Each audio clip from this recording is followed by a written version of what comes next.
This is from Bhagavad Gita. వివిధ కార్యాలను బట్టి భగవంతునికి వివిధ నామాలుంటాయి.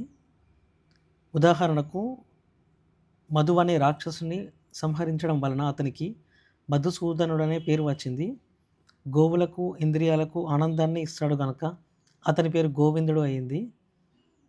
వసుదేవుని తనయుడై ఆవిర్భవించిన కారణంగా అతని పేరు వాసుదేవుడయ్యింది.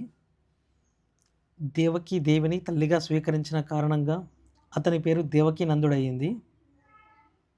బృందావనంలో యశోదకు బాల్యలీలను చూపిన కారణంగా అతని పేరు యశోదనందుడు అయ్యింది.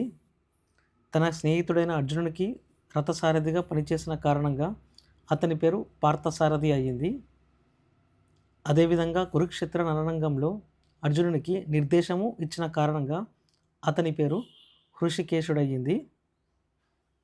వివిధ యజ్ఞాల నిర్వహణకు ధనము అవసరమైనప్పుడు దానిని సంపాదించడంలో తన అన్నగారికి సహాయపడిన కారణంగా ఈ శ్లోకంలో అర్జునుడు ధనుంజయునిగా పిలువబడింది. మనము కలికిలో చూస్తుంటాం కదా, ఓ ధనుంజయ డైలాగ్ ఇది అన్నట్టు ధనుంజయని మీనింగ్.